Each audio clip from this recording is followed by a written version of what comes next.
semua yang hadir dalam semua yang hadir yang bersama di masjid ini berkongsi ruang dan tempat, dan seterusnya rakan-rakan sahabat yang juga mungkin bersama dengan kita melalui platform FB Masjid Al-Quran. Semua yang dikasih sekalian, insyaAllah kita alhamdulillah kita bersama lagi pada pagi hari ini, dan kita membincangkan daripada surah Al-Mulk, surah yang ke-67 daripada Al-Quran, dan kita baru membaca 30 ayatnya dengan satu pesan istimewa daripada Nabi untuk kita, ialah kita terselamat daripada azab kubur. Dan kerana itu kita membacanya. Apakah tujuan kita banyak kali membacanya? Untuk kita memahaminya, ya, maknanya tidak akan sampai tujuan bacaan Al-Quran kalau hanya dia berhenti pada baca sahaja, ya, baca sahaja. Apatah lagi cabang baca itu sangat banyak, ya, cabang baca itu sangat banyak. Tetapi orang boleh berhenti pada baca sahaja, ya, orang boleh berhenti pada baca sahaja. Sebab cabang baca itu banyak. Masuk cabang baca, ilmu tentangnya, amal tentangnya banyak. Ya, baca ni ilmunya tajwid, ya. Dah habis ilmu tajwid, dalam ilmu baca lagi ialah taranum pula, ya, bagaimana bacaan-bacaan. Tetapi dia punya pergi dia tu adalah pada baca. Artinya orang yang kalau dia duduk dalam daerah ni, makin dia masuk di daerah tu, dia makin pergi kepada daerah baca. Tetapi dia takkan naik ke tingkatan kedua, yakni faham, ya, faham, ya. Sebab tu ada ramai orang sekali dia mengagumi bacaan, akhirnya dia pergi kepada kesenian, seni. So, bila seni, maknanya Al-Quran itu hanya pada orang tertentu sahaja. Sebab seni ini, suara ini anugerah. Saya tak tahu kalau semua sini memang bekas suara mereka antarabangsa semua, ya. Saya betul lepas pandang, ya. Sebab macam mana kat saya, kan, cara reaksi itu, kan. Jadi menunjukkan bahawa bila suara itu pada orang tertentu, dan kemudian bacaan Al-Quran kepada hanya fokus kepada suara, maknanya Quran bukan untuk semua orang, sedangkan Al-Quran itu untuk semua orang. Jadi peringatan yang penting sangat. Dan orang faham itu. Bila Quran baca, tak percaya tengok rancangan televisyen. Asal Quran, dia pergi pada baca. Asal sebut dia rancangan Al-Quran, baca. Interaktif Al-Quran. Bukan interaksi kita dengan bacaan Quran, tak. Interaksi kita, seorang hajah memanggil pengacara mendengar, lepas itu menjadi juri, ya. Bagus, ada hajah. Cuma kalau dapat meningkatkan sedikit dari segi butuh suara, buatlah latihan balgham. Oh, nampak tak? Dan benda yang sama saya bercakap sebenarnya, sebab orang faham macam tu. Bila sebut Quran, baca ni ada daerah dia, tapi dia takkan pergi kepada daerah faham. Sedangkan Allah Syafi Ishfi, ya Ishfi, Shifa'an Ajilan, Shifa'an Ghadiru Sallallahu Alaihi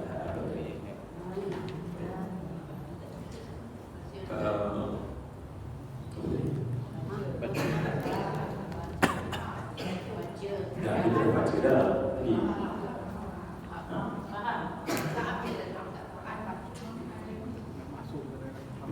Masuk TV, bukan baca TV. Sedangkan Imam An-Nawawi dalam kitab Azkar, apabila dia menerangkan tentang baca Quran termasuk zikir, dia terus memberi ingatan maknamu faham. Sebab apabila faham, barulah dia berpotensi untuk pergi kepada amal. Kalau baca, dia takkan ada potensi untuk amal, sebab daerahnya itu luas dan tersendiri. Ya, jadi barulah amal. Jadi faham kemudian naik dari satu sebelum amal sebenarnya adalah tadabbur. Ya, sebab tadabbur, faham, tadabbur, amal. Faham, tadabbur, amal.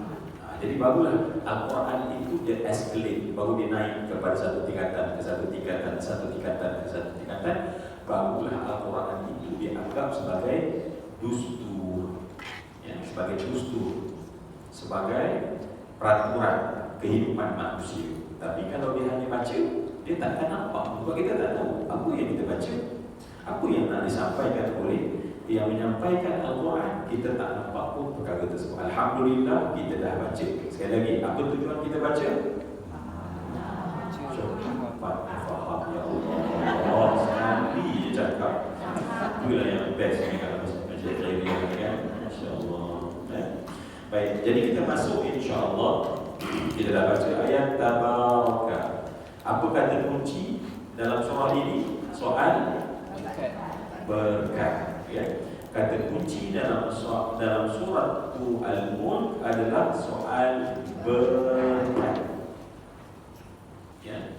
Kalau kita terlepas faham kata kunci ini, maka seolah-olah surah ini tak bagi apa pun kefahaman kepada kita. Maka sebab itu bukan saja-saja Allah mulakan dengan tabarakalladzi, Allah tak mula dengan alhamdulillahilladzi biyadihil mulku. Allah tak mulakan dengan subhanalladzi biyadihil mulku, tetapi Allah mulakan dengan satu.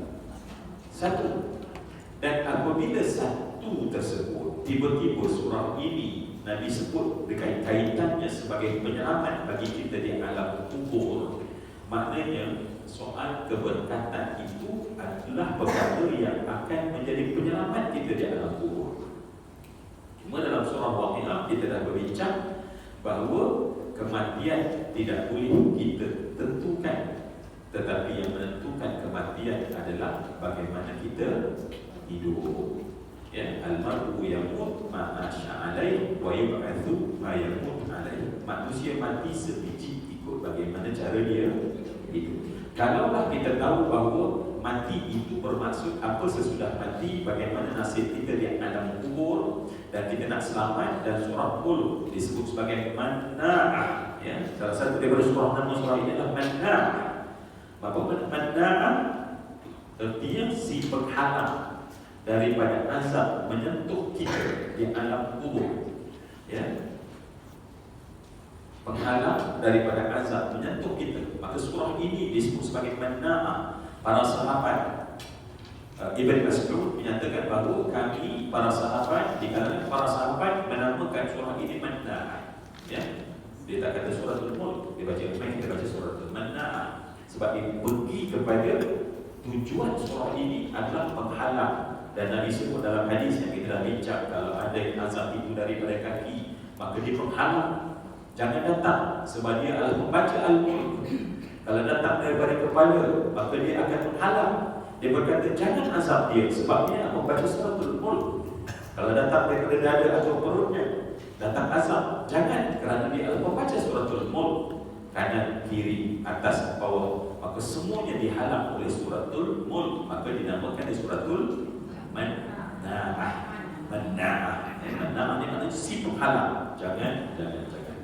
Sekali lagi, apabila Al-Mulk bercakap dengan kita, sebab Quran ni akan jadi dua pada kita kan, hujjatun laka au alaika.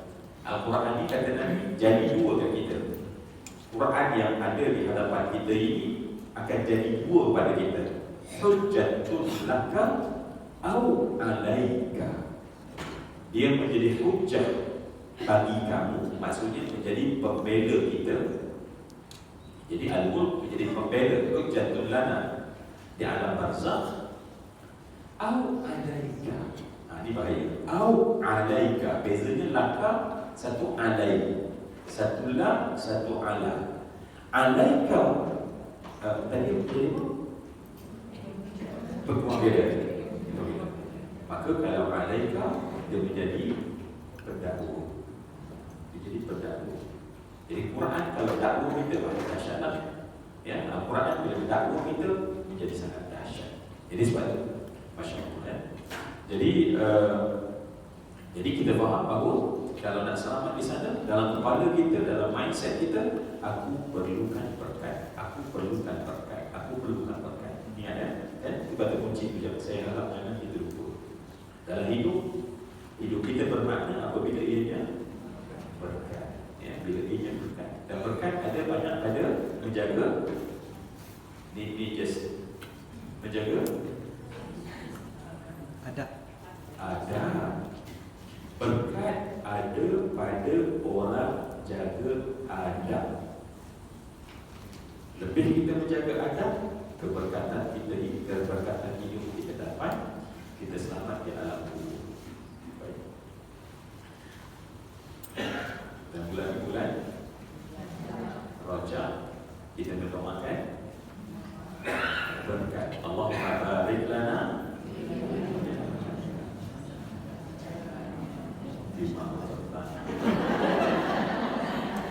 memang cara-cara sarapan fi Rajabin. Boleh baca Rajabin, boleh baca Rajab. Ya, Allahumma barik lana fi Rajabin ataupun fi Rajab. Ya, boleh baca itu. Ya, adalah pembahasan dia. Ya, baik. Wasya'bana. Okey, baik. Kita letakkan puncak berkat bila? Puncak berkat bila? Lailatul Qadar. Ya, puncak dia adalah, tepik dia adalah Lailatul Qadar. Ya, khairun min alfi syahr. Baik, jadi baik, itu kata kunci yang jangan lupa. Kemudian al-mulk wa huwa ala kulli syai'in qadir. Al-mulku salah satu lagi maknanya dia Allah yang maha berkuasa penuh. Dan bagaimana nak tahu bahawa Allah itu maha berkuasa penuh? Dia adalah qadir. Apa makna qadir? Menetapkan. Ya. Sebab dia berkuasa, siapa yang menetapkan? Siapa yang menetapkan bahawa dia adalah berkuasa? Baik, kita masuk kepada alladhi khalaqa, dan kita siap alladhi yang menciptakan al-maut wal hayat. Ya. Ada dua benda yang diciptakan oleh Allah, kematian dan kehidupan. Ya. Jadi Allah tutup dengan hidup, sebab Allah nak cakap dengan orang hidup. Sebab untuk orang mati tak ada guna. Kalau Allah ayat ini alladhi khalaqal hayata wal mauta, untuk orang mati tak perlu cakap apa-apa lagi dah. Sebab kematian adalah dia berada di alam barzakh yang disebut sebagai darul jaza.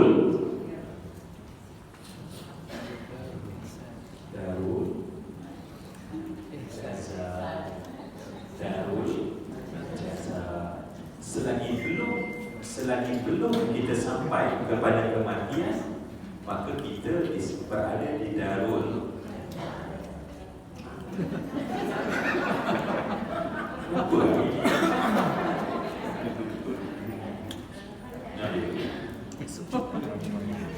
Esok cuti Ustaz.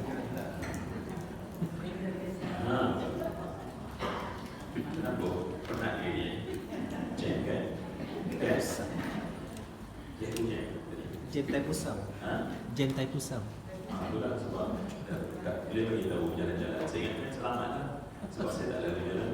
Rupanya bila dia tutup kat sini, orang lalu semua. Macam tadi.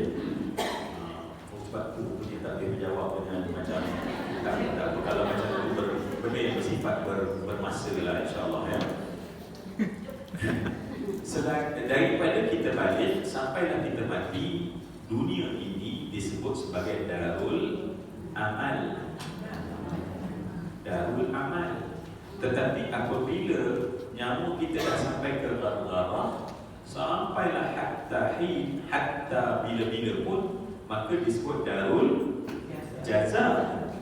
So kita ada dua dar saja, kita ada dua dar saja, darul amal, darul jaza. Jadi apabila seorang itu mati, maka dia tidak lagi ada kena amal apa pun. Tak ada pun. Sebab tu saya tak tengok orang tabligh pergi kubur kan, berdakwah kepada ahli kubur. Marilah tuan-tuan kita di masjid, dia pergi pada orang hidup. Taman-taman yang itu yang tak boleh pergi. Sebab apa? Sebab untuk orang mati tak ada amal, dia hanya ada jaza. Dia hanya ada jaza. Jadi sebab itu Allah bercakap sekarang pada orang yang al-hayat, orang yang sedang hidup. Apa yang Allah nak daripada kita? Ayat. Apa yang Allah nak daripada kita?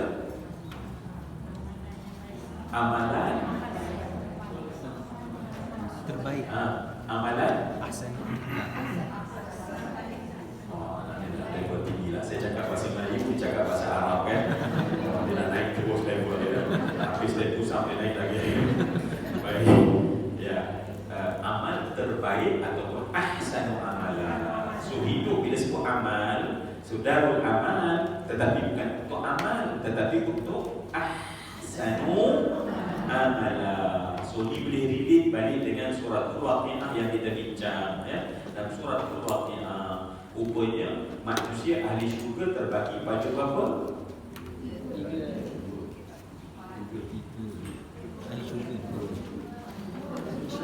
Dua.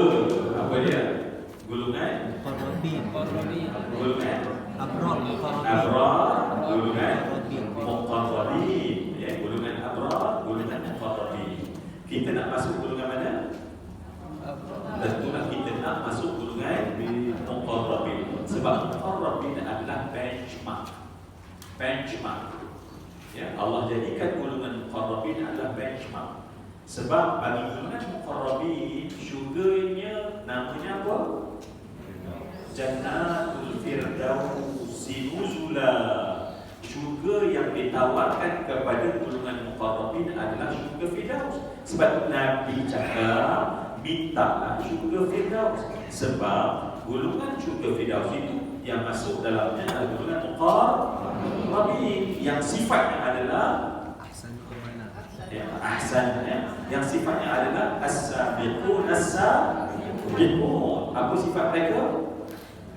Berlumba-lumba nak buat baik, berlumba-lumba nak buat baik. Bukan buat baik tetapi berlumba-lumba. Kalau sekadar buat baik masing-masing, tak ada istilah berlumba-lumba. Ya, fastabiqul khairat, Allah kata. Buat baik ni bukan buat tetapi berlumba. Itu adalah mindset golongan muqarrabin. Maka sebab itu mereka adalah benchmark. Namun kalaupun kita tak boleh sampai ke tahap tersebut, maka mengelusur sedikit ke golongan abrar. Boleh tak mengelusur sikit lagi? Boleh tak mengelusur bawah sikit pada abrar? Sebab mengelusur dia adalah ke neraka. Mengelusur dia ke neraka.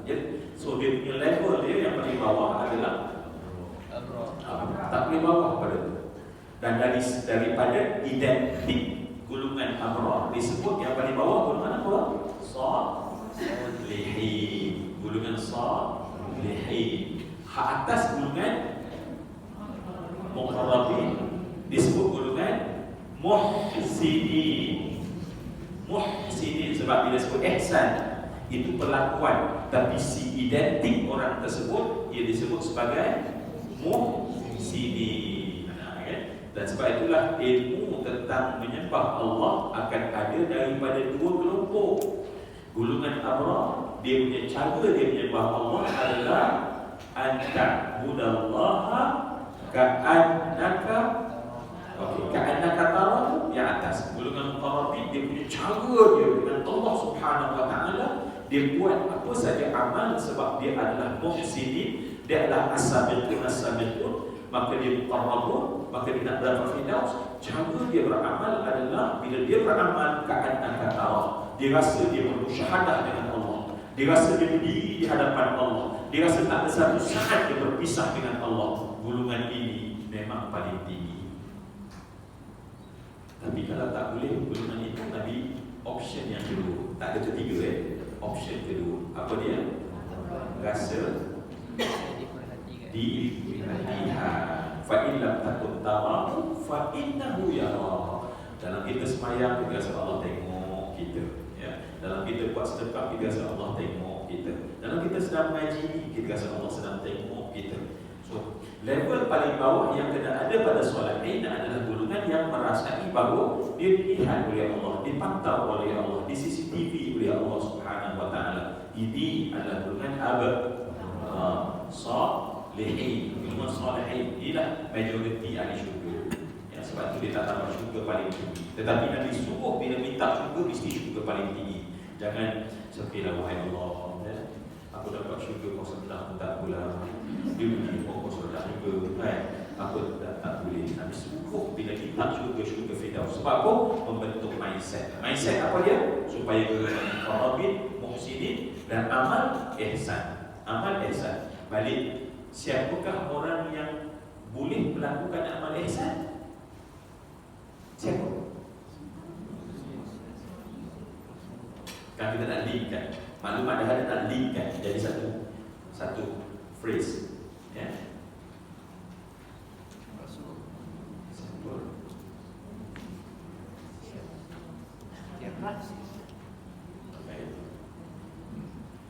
Siapakah orang itu? Ialah orang yang menjaga berkat. Macam kita dah cerita begitu lah, kan? Kenapa seorang boleh capai muhsin ini? Hanya orang menjaga berkat. Orang tak jaga berkat. Contoh, kita masuk dalam kelas, kita langkah kaki apa? Kanan. Itu adab. Orang yang tak jaga adab, kanan ke kiri ke tak penting. Ya, sebab setiap tempat baik, kita dari Imam Al-Ghazali, kita masuk kaki kanan. Tempat yang tidak baik atau tak ada apa-apa antara dua tempat. Maksudnya macam kita nak keluar daripada kelas nanti. Ya. Orang-orang yang nak menjaga adab sebab nak menjadi ihsan. Sebab saya nak buat terbaik, saya bukan hanya sekadar nak buat. Saya bukan hanya nak datang kelas, tapi saya nak buat yang terbaik. Kat mana terbaik itu? Ada. Pada adab. Kat situ baru ada markah terbaik tersebut.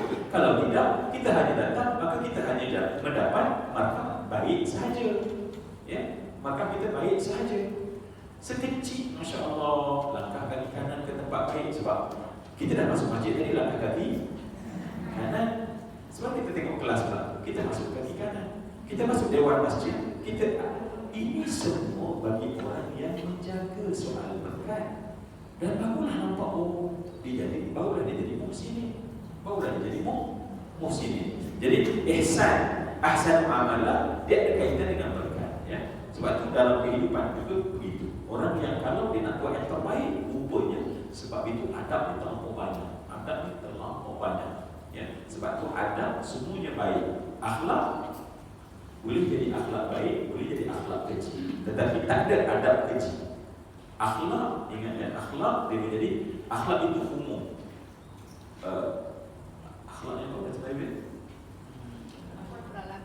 Apa ya? Kelakuan. So kelakuan boleh jadi kelakuan baik, jadi kelakuan buruk. Tetapi adab, tidak ada adab yang buruk. Adab semua baik.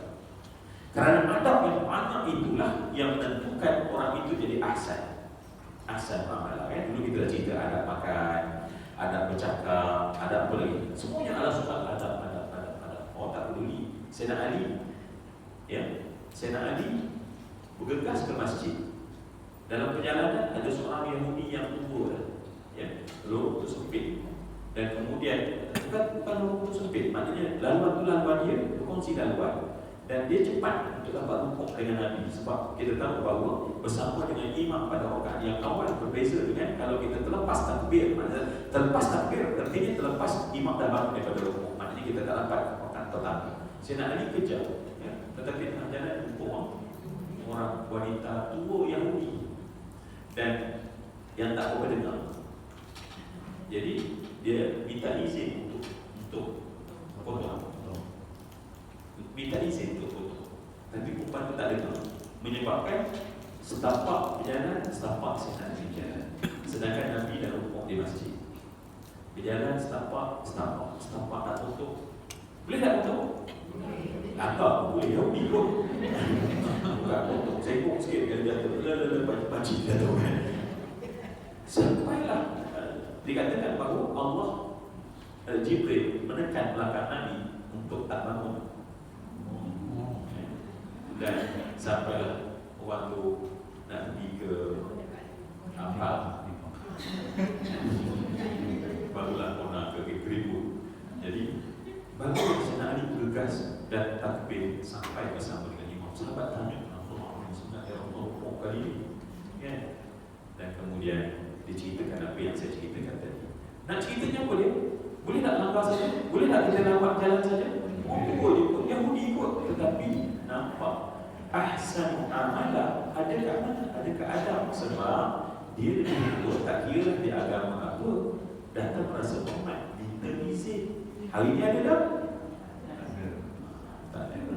Tak tahu kan? Memang tak ada. Saya tak tahu cikgu-cikgu dia ada bagi tahu sendiri murid dia memang ada macam tu. Ditekan kan? Tak ditekan. Bila tak ditekan, sebab itulah saya ulang balik 20 tahun yang belajar dengan Imam Malik, 8 tahun dia belajar ilmu, 12 tahun belajar adab. Sebab adab itu terlalu banyak clear benda ni. Tetapi hari ini ilmu dah memang tak belajar, adab langsung tak ada. Tentangnya dah tak ada. Sebab kebanyakannya adab ini, sebab itu kalimah ad-dibu. Apa makna ad-dibu? Ajarlah adab. Apa maksud ajarlah adab? Ialah bagaimana yang halus daripada hikmah ilmu dimasukkan ke dalam amal. Yang halus daripada hikmah ilmu dimasukkan kepada amalan seseorang. Jadi kalau ilmu senang, transfer of knowledge. Saya cakap, kan dah tuliskan transfer. Transfer tak? Lakukan transfer daripada tadi sampai sekarang. Maknanya saya cakap sesuatu kita terima. Itu adalah ilmu senang. Seorang cakap, kita pun tangkap. Tetapi ada kena lebih lama. Sebab ilmu juga daripada hikmah dia. Daripada hikmah dia tersebut nak masuk dalam muscle kita punya muscle memory kita, masuk dalam sel kita sampai menjadi tingkah laku. Macam tadi saya nak Ali buat ke? Masa ini kan dia boleh update dalam dunia Instagram. Kalau hari ini buat dah juga, tapi sebab nak update hari ini dalam perjalanan ke masjid, dia jumpa dengan makcik Yahudi seorang, dia jalan terbongkok-bongkok, I nak foto dia, tetapi I menjaga adab dia. Tak sempur. Tetapi kenapa saya tak masuk dalam tindakan? Sebab bila tengok punya orang lebih tua, maka pada ketika itu dia menjaga adab, ya, menjaga adab. Tapi kalau dalam kehidupan, kalau ada orang jaga adab, best ke tak best? Itulah dia sebenarnya. Sebab itulah bila menjaga adab, datanglah berkat. Sebab berkat ini kita rasa tenang, kita rasa seronok. Itulah dia keberkatan, ya. Kemudian tambah lagi, barulah kita dapat kemudahan, barulah kita dapat limpahan. Itu semua tambah-tambah daripada tenang yang ada, ya. Itu contoh adab. Itu contoh adab. Sebab itulah Masya Allah, kalau kita, saya nak buat summary terus. Kalau kita memang nak selamat di alam kubur, maka jadilah orang yang ahsan amalah. Bagaimana saya nak jadi ahsan amalah? Saya kena hidup sebagai seorang yang menjaga adab. Dan saya kena melaksanakan adab-adab yang mulia tersebut, adab-adab baik dalam kehidupan saya. Tak kira di mana sahaja, supaya semua. Tak kira macam Sayyidina Ali tadi kan, macam Sayyidina Ali bin Abi Thalib tadi. Maka sebab dia adab dah masuk dalam diri dia. Dia nampak orang lebih tua daripada dia, maka tidak, ya. Yang kisah Hasan dan Husain, cucu Nabi yang nak membetulkan orang tua berwudu, kan? Orang tua Badui, ya, Badui, yang wuduk salah, Jadi cucu Nabi yang masih kecil, tak sampai matang macam kita, ya, tak sampai matang macam kita. Tapi tengok salah pakcik ni ambil wuduk ni, nak menegur orang tua, ada adabnya, nampak ada adabnya, bukan masalah tua, tak, tapi ada adabnya. Maka apa dia orang buat? Buat role play. Si Husain ambil wuduk, maka saja-saja buat salah. Maka Hasan berkata, wahai Husain, kamu wuduk salah cara kamu menggunakan air pada muka kamu. Pakcik kat sebelah tadi tak cuma tidak, tapi dia pun dengar, kan, orang tua, kan.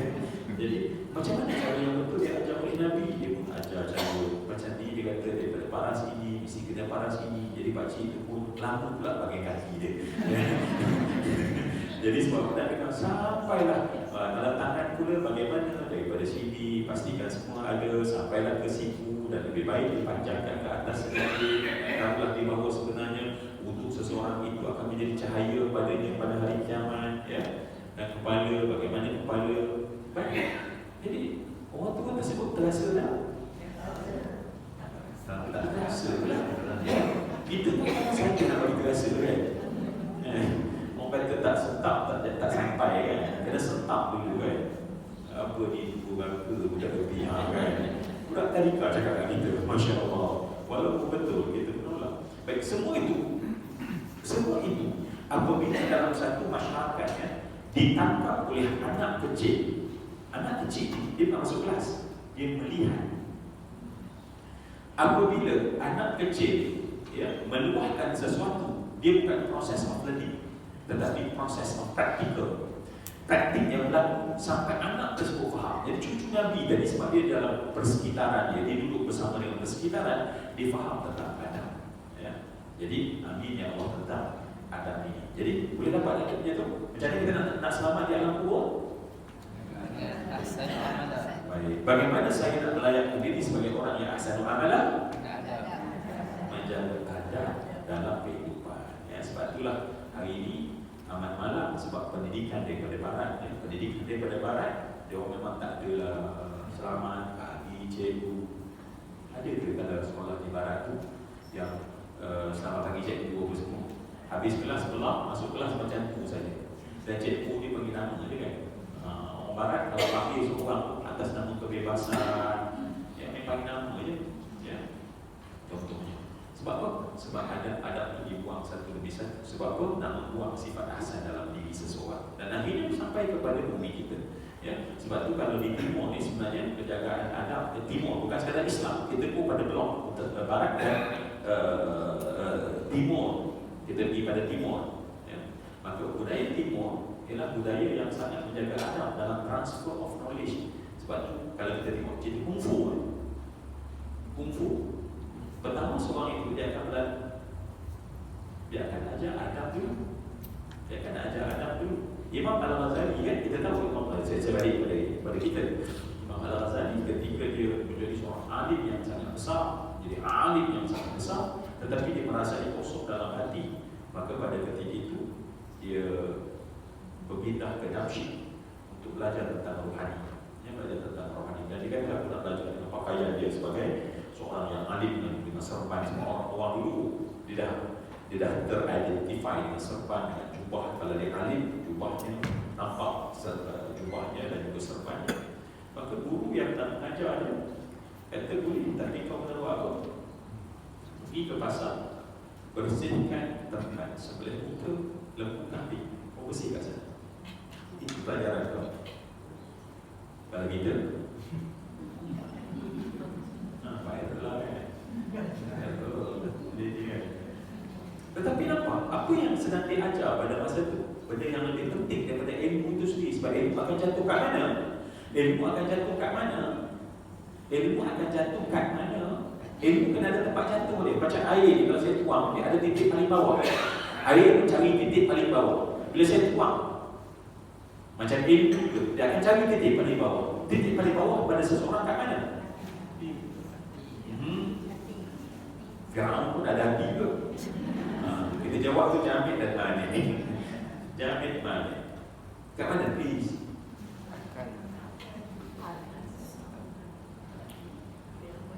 Saya tuang ya. Sifat air mencari paras. Sebab kita tuang, dia akan cari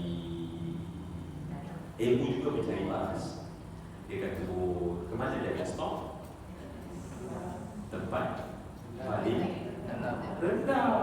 Apa yang sedang berlaku pada Imam Al-Ghazali sekarang? Sebab nak rendahkan diri dia. Sebab dia alim. Bukan sekadar alim, dia rasa alim. Rasa mulia.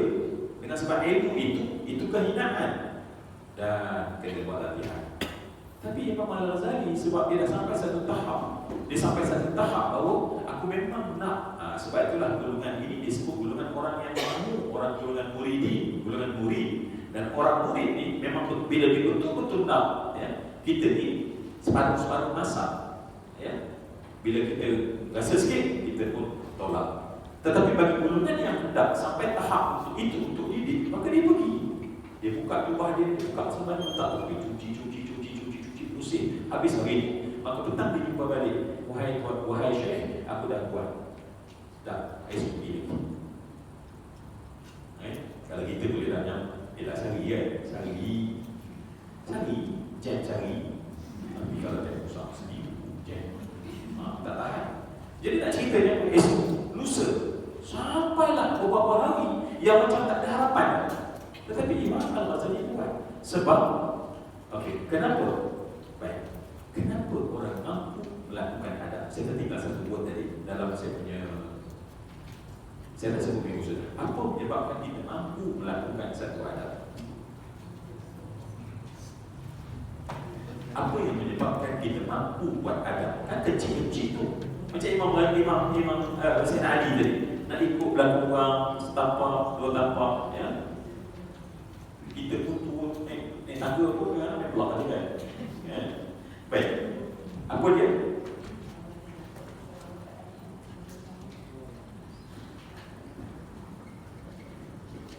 Apa yang menyebabkan kita boleh melakukan segala adab?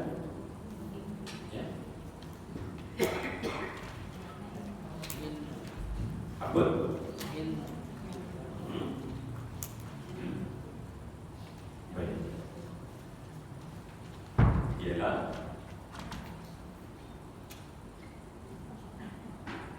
dulu. Ialah hidayah. Ni dulu. Sebab hidayah bukan kita yang bagi. Siapa yang bagi? Allah. Kita kena tahu juga bahawa kenapa aku boleh melakukan sesuatu adab, sebab dia adalah hidayah. Saya tak nak kita berpisah-pisah sehingga hari ini kita lupa pelajaran subjek penting kita tentang la haula wala quwwata illa billah, hidayah. So bagaimana saya nak dapat hidayah yang paling besar? Bagaimana saya nak dapat hidayah yang paling besar? Tadi itu, okey, lagi Sunnah Nabi. Ikut sunnah Nabi. Ilmu tu sunnah juga setuju. Kat ilmu tu kat sunnah ke, kat Quran ke, kat tafsir kat situ, kat bahasa ulama. Satu lagi,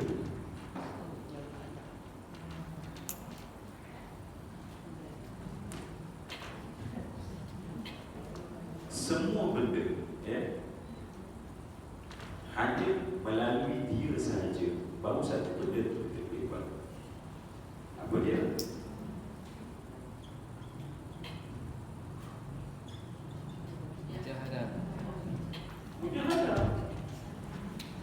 Mujahadah. So, tanpa mujahadah, sebab tu Allah kata walladzina jahadu fina lanahdiyannahum subulana. Allah bagi tahu bahawa mereka yang bermujahadah pada kami sahaja, barulah kami betul-betul akan tunjukkan baginya jalan. Jalan apa? Jalan muhsinin, wahai Allah. Jalan orang yang bila dia buat terbaik. Siapakah orang yang terbuat terbaik? Orang yang orang percaya pada soal berkat. Bagaimana cara saya nak mendapat berkat? Saya menjaga adab. Nampak dia punya pusingan dia, yang kita kena faham, Masya Allah. Yang kita kena, Masya Allah, yang inilah kehidupan aku. Dan akhirnya aku selamat dari aku. Ya. Surah ni sekarang ni sedang kita nak faham, sebab supaya surah ini nanti akan menjadi pendidik kepada kita. Ya. Baik. Jadi, kenapa ada orang boleh melakukan adab? Dia tak ada lahir sendiri. Dia mesti ada mujahadah. Sebab tanpa mujahadah kita tak dapat hidayah. Bila kita tak dapat hidayah, maka kita tak akan dapat apa pun yang Allah berikan kepada orang beriman. Ya, orang beriman. Jadi, doalah kepada Allah, kuatkan kami dalam mujahadah. Ya, kuatkan kami dalam mujahadah. Itu kena. Dalam kita nak jaga adab ni, kuatkan kami dalam mujahadah. Mujahadah ni maksudnya apa? Apa maksud mujahadah? Ya. Apa maksud mujahadah? Ya. Maksud mujahadah melawan setiap benda yang tak baik yang ada dalam hati kita. balik pada ilmu tadi, pada Imam Al-Ghazali letak bahawa mesti ilmu dulu. Sebab kalau tidak kita tak tahu benda ni baik, benda ni tak baik, benda ni baik, benda ni tak baik. So benda yang tak baik dalam hati dia takkan hilang dengan sendiri. Sifat mazmumah dalam hati dia tak boleh hilang sendiri. Dia tidak boleh hilang sendiri. Bahkan lebih berbahaya kalau kita tak hilangkan, dia makin membesar, dia makin menualang. Dia jadi dari pokok biasa sampai pokok jadi tualang. Jadi mazmumah yang ada dalam hati saya, dalam hati kita, kalau kita tak buang, satu je proses boleh buang, mujahadah. Satu saja proses yang boleh membuang dia. Tak boleh buang. Cara lain pun ada pun tak boleh. Melainkan hanya dengan cara mujahadah. Sebab maksud mujahadah adalah melawan sifat tersebut.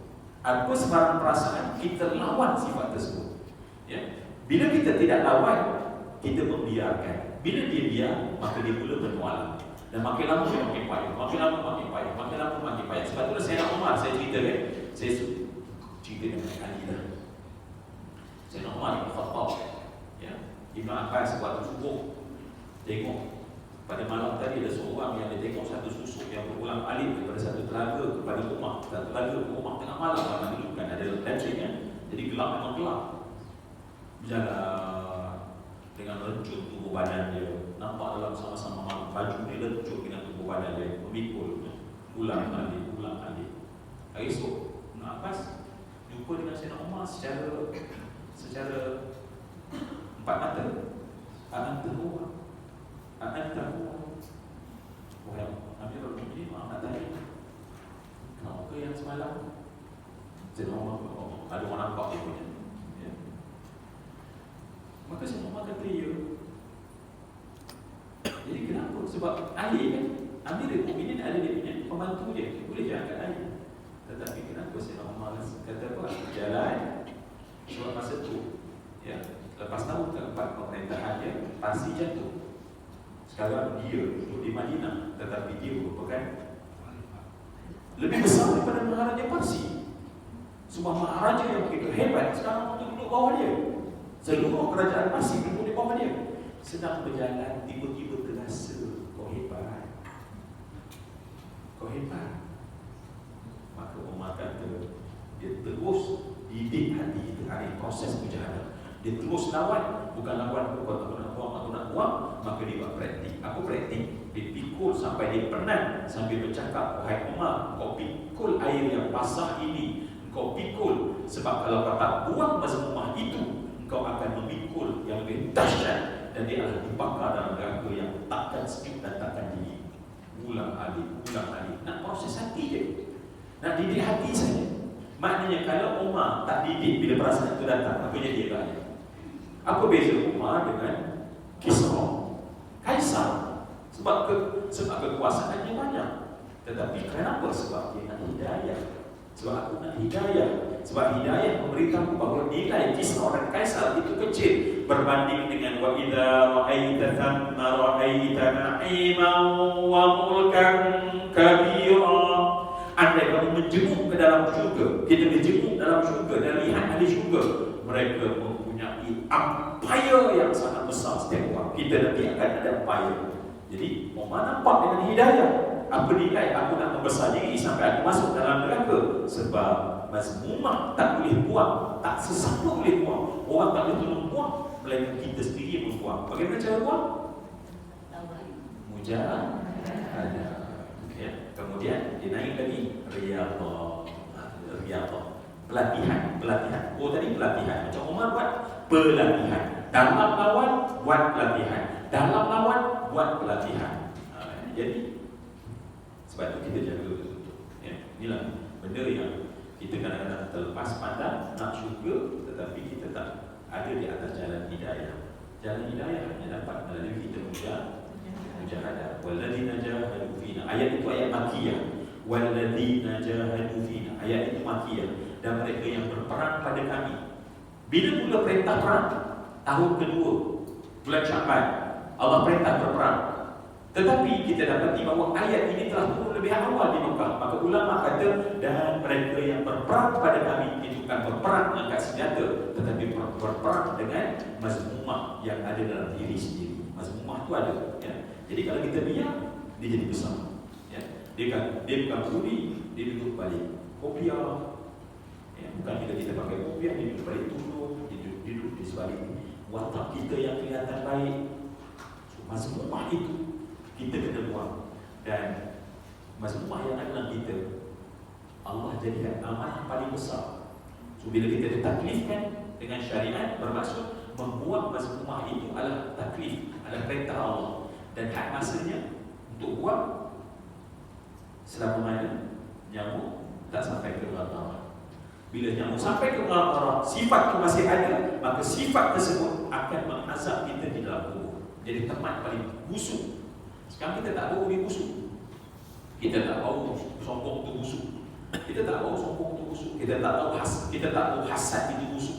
Kita tak tahu segala mazmumah yang lain itu busuk. Sebab kita tak tahu. Tetapi dalam kubur, selagi kita tak lepaskan dia di dunia, maka dia akan jadi teman. Dan teman sampailah akan menjadi bahan bakar sama-sama dalam neraka. Rantai-rantai yang mengikat seorang neraka jahanam. Ya. Jadi sebab itu, bagaimana saya nak menjadi seorang yang beradab? Mujahadah. Ya. Mujahadah. Baik. Dan Allah Subhanahu Wa Taala, Fadli, alhamdulillah, terima kasih Fadli. Ya. Baik. Terima kasih sebab ingatkan saya bahawa saya ada janji tentang wa huwal azizul ghafur. Saya dah tanya, tapi nak tanya sekali lagi. Azizul Ghafur, dua sifat yang sifatnya apa? Dua sifat yang sifatnya apa? Bertentangan. Ya, biasanya Allah kata Azizul Hakim, ya, Qawiyun, ya. Yang mana aziz ni maknanya sifat yang maha mulia, maha berkuasa. Maka biasanya bijaksana. Tetapi dalam surah ini dia adalah sifat yang mutaqabalah. Sifat yang dia macam bertentangan. Ya. Apa bertentangan? Bertentangannya ialah maha pengampun. Baik, sedikit saya membuat catatan tentang Al-Aziz sebab Fadli bermasai. Okay. Jadi Aziz ini daripada kalimah Al-Iz, Al-Aiz, ya, bermakna kuat, syiddah, ghalabah, yang bermaksud kekuatan, ya, dan juga mengalahkan. Jadi sesuatu yang mulia sifatnya adalah kuat, dia itu adalah bersangatan dan mengalahkan.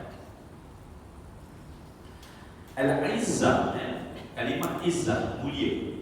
Ya, ada orang nama Izzah ke? Saya memang nak interview yang boleh sekarang ni kalau ada nama Izzah sekarang. Dan tahu kan? Jawab nama mesti jawab je. Buka ya. Izzah, Izzah bermaksud adalah rifa'ah, ya, ketinggian. Dalam Al-Quran, kalimah Al-Aziz sebanyak 92 kali. Sini.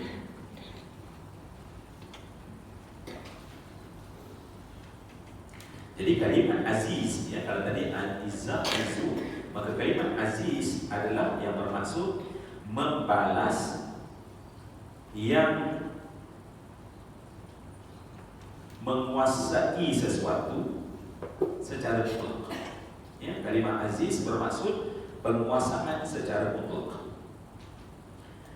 Yang dimaksudkan dengan Al-Aziz adalah mengalahkan dan tak boleh dikalahkan. Wa huwal aziz. Bila sebut aziz, maknanya kita nak tahu bahawa Allah itu maha membalas. Allah maha membalas. Setiap satu yang kita buat, Allah akan balas. Dan jangan kamu sombong, kamu tak boleh mengalahkan Allah. Kamu tidak boleh mengalahkan Allah. Mengalahkan maksudnya adalah kamu tidak boleh menipu Allah. Dah Tuhan, saya tak buat Tuhan. Tak. Allah itu aziz. Allah ada bawa bukti-buktinya kepada kita.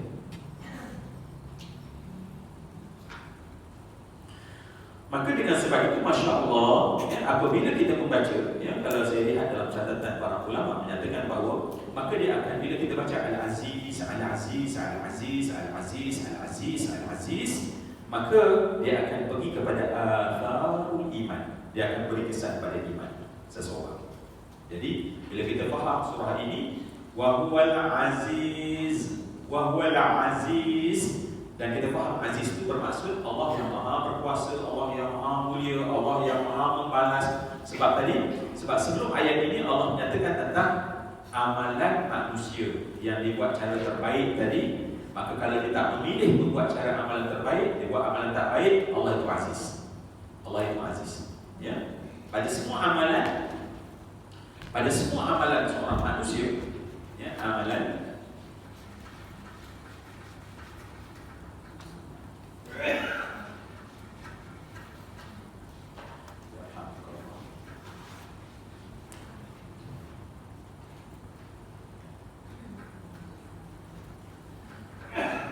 sebab ahsanu amala, ya, ahsanu amala.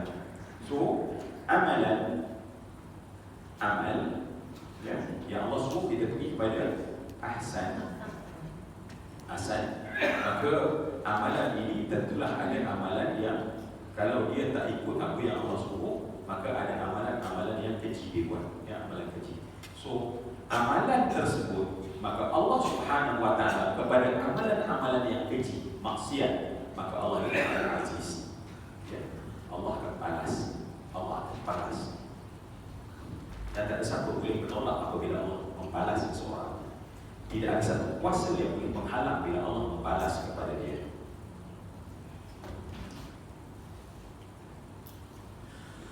Maka ayat ini sebenarnya al-baru iman menjadikan kita nak taat kepada Allah.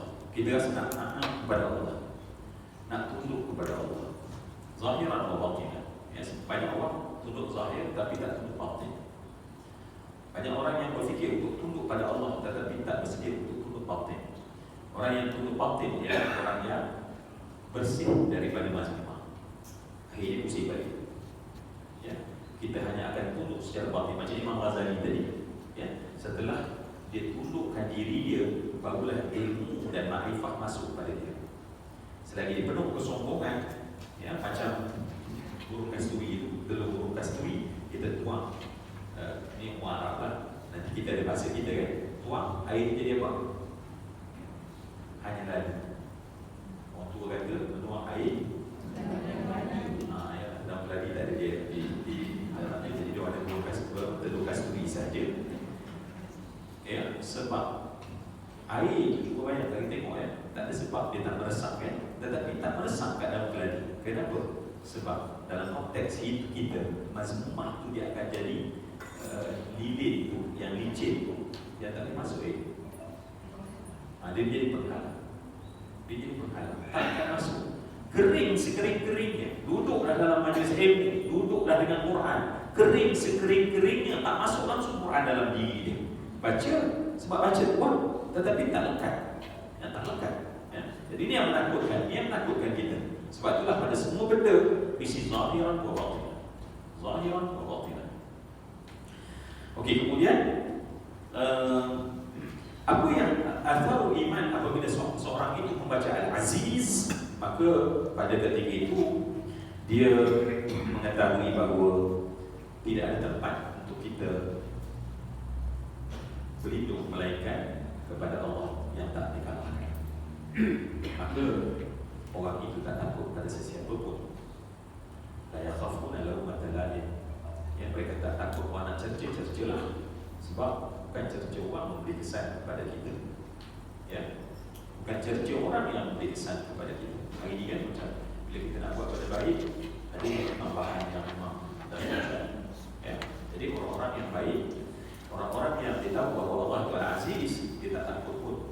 Sebab manusia boleh merancang, wa makar Allah, Allah juga ada perancangan. Kan kisah ketika Fir'aun mimpi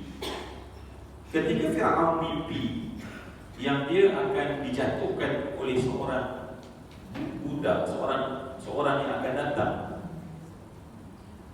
Okay? Maka dipanggil ahli takwil. Dan orang takwil kata, oh dalam mimpi kau ni kau akan dijatuhkan oleh seseorang daripada Bani Israel. Maka pada ketika itu diperintahkan untuk bunuh anak-anak kecil Bani Israel. Ya, sebab dia kata baby Bani Israel. So bunuh baby Bani Israel. Bunuh. Itu perancangan Fir'aun. Tetapi adakah itu perancangan Al-Aziz? Allah sudah ajar kita satu benda yang paling penting tentang Al-Aziz. Ya, tentang Al-Aziz. Baik.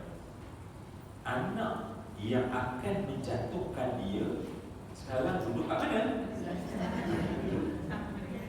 Dalam istana dia. Boleh bayang tak? Itulah sifat Al-Aziz Allah Subhanahu Wa Taala. Sebab dia cuba nak mengalahkan, tetapi Allah tak boleh dikalahkan. Allah beri dalam masa. Kalau Nabi Musa sampai ke mana ke pergunungan jauh kan? Kemudian bertabur di sana duduk di apa tu kita sebut. Waktu datang naik bot pergi ke Mesir, taklah nampak aziz sangat. Tetapi sekarang orang itu yang kamu takut rupanya ada dalam istana kamu sendiri. Maka Allah jadikan, Masya Allah, air diletakkan dalam bekas, mengalir masuk dalam istana, dibela. Kenapa? Sebab Allah bila nak letakkan kamu muda ini akan kalahkan kamu. Maka buat mana pun perancangan kamu tak akan berlaku. Itulah keyakinan saat kita sebut Al-Aziz. Maka sebab itu kita berlindung dengan Allah Subhanahu Wa Taala. Sebab bila kita beramal akan banyak rasa takut-takut. Sebab syaitan apabila seorang beramal, dia masuk beberapa rasa dalam hati kita. Syaitan. Okey, faham. Bahasa tepuk pun dah tunjukkan message kan. Menyebabkan saya pun nak tengok jam. Tadi apa? Apa syaitan?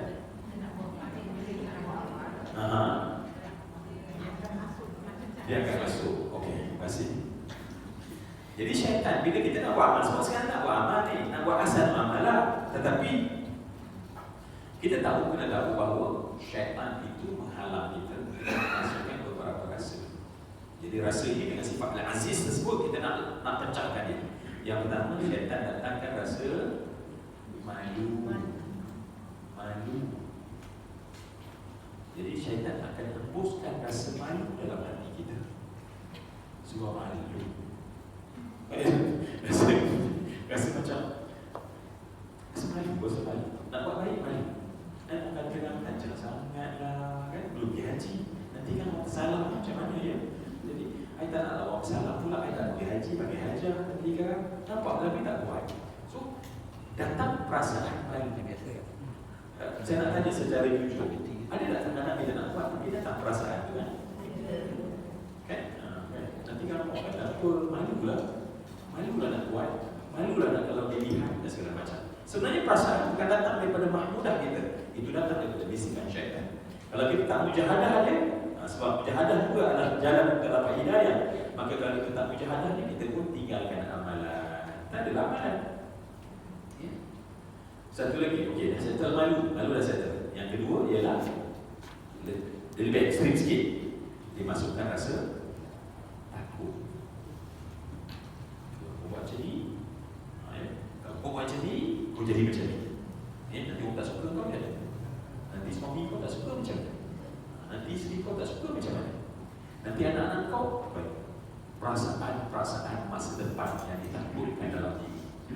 Ya, perasaan. Sebab kita ni banyak terkumpul dengan perasaan masa depan yang kita takut. Betul kan?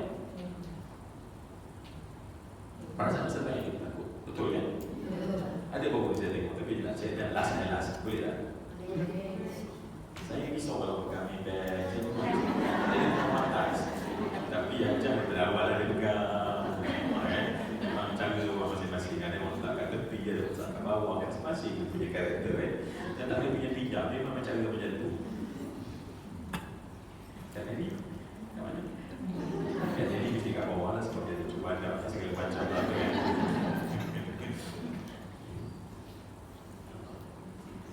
Bayangkan.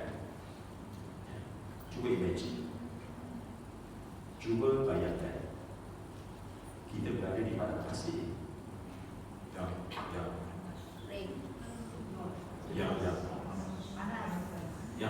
padang pasir. Kita pun naik atas satu kawasan. Bayangkan ya. Kemudian kita naik ke atas satu dataran. Kita dapat seekor harimau yang sangat besar, yang sangat kuat, mengamuk dengan kuat. Baik, apa yang patut kita lakukan?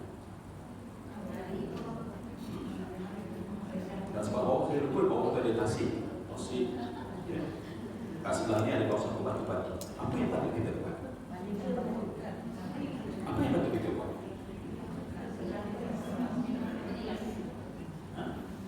Baik. Apa yang patut kita buat adalah buang imajinasi tadi.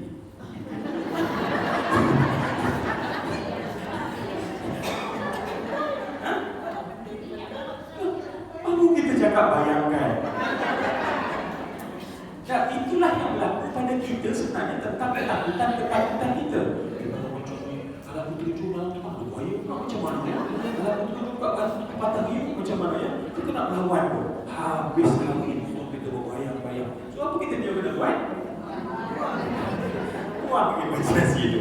Sebab benda yang akan masa depan tak berlaku lagi. Tetapi rimau yang datang, singa yang datang, maka sebab itulah macam dia tak? Kita boleh buat sampai satu hari punya cerita, 2 minggu punya cerita tentang benda tersebut. So the best way adalah buang je benda tu. Jangan imajinasi. Buang imajinasi itu.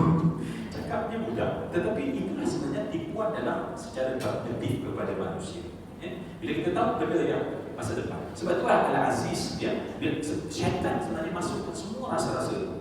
Sampai kadang-kadang kita jadi orang yang pada anxiety, sampai akhirnya kita rasa takut yang bersangkutan, sampai kemudian lama-lama dia efek kepada fizikal kita.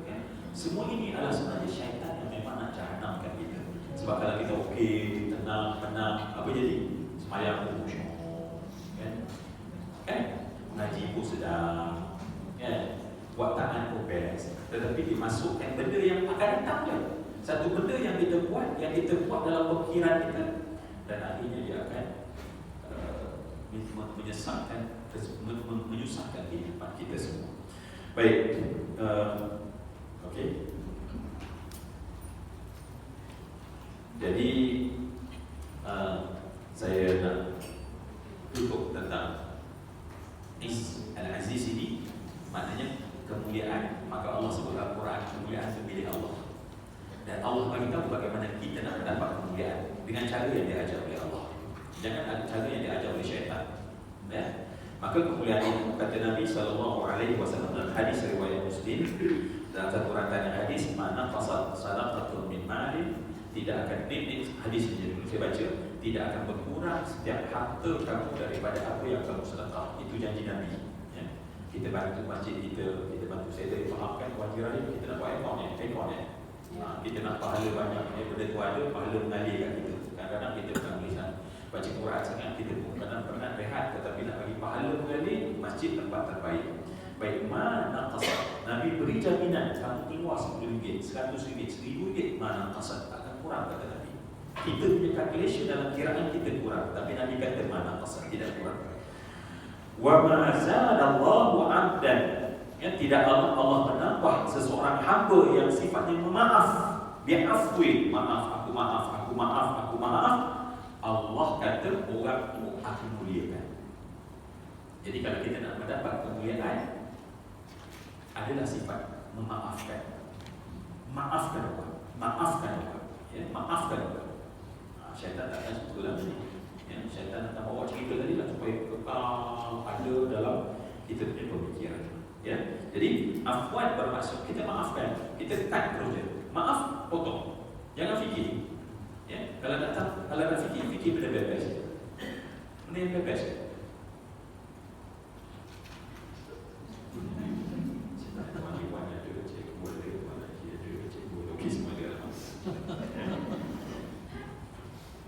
Kemudian wa ma tawaqa'a ahadun lillahi illa rafa'ahu Allah. Hadis diriwayat Muslim ya, ada tiga benda yang Nabi sebut kepada kita. Yang pertama sedekah yang tak akan berkurang, yang kedua adalah memaafkan orang, itulah Allah berikan kemuliaan, dan tidak adalah seseorang yang tawadhu kerana Allah, maka Allah mengangkat darjat dia. Ya. Jadi inilah yang kita kena buat kalau nak mendapat Al-Aziz dari Allah Subhanahu wa taala. Al-Azzu min Al-Aziz, kemuliaan dari Allah. Yang pertama sedekah, buang rasa bakhil dalam hati kita, tambahkan maafkan orang. Ya, jangan simpan apa, maafkan je, just maafkan. Kemudian tahu Allah, rendahkan diri kerana Allah. Jangan rendah kerana harta je, tapi rendah kerana Allah. Orang yang merendah, makin dia merendah, makin Allah tinggikan. Kurang rendah, kurang Allah tinggikan. Ya. Jadi sebab itu Allah ni sangat penting. Ya. Allah ni sangat penting. Ya. Rendahkan diri kita. Baik, jadi insyaAllah nanti kita sambung pada ayat berikutnya. Walaupun ada sedikit nanti saya sambung bab ghafur, ya, sifat ghafur Allah. Walaupun kita dah terangkan sebelum ni, tetapi nak terang secara official dalam kelas kita. Sebab kita baru baca Al-Azizul Ghafur, sifat yang aqabal, sifat yang bertentangan tadi. Patutnya Al-Aziz Al-Hakim, Al-Aziz Al-Qawi, tetapi Allah gunakan sifat aqabal. Kadang-kadang Allah sebut Azizul Ghafur, kadang-kadang Allah Azizul Rahim. Baik, cukuplah sekadar itu. Semua yang dikasihkan semoga ada kebaikan dalam pertemuan kita pada pagi hari ini. Semoga sekarang surah Al-Mulk masuk dalam kefahaman kita. Apa yang kita bincang tadi adalah semuanya seluruh kefahaman yang patut kita faham daripada ayat yang ada dalam surah Al-Mulk. Kepada Allah kita berserah, kepada Allah kita mohon pertolongan, kita mengharapkan redha kasih sayang dari Allah Subhanahu wa taala. Aqulu qawli hadza wa astaghfir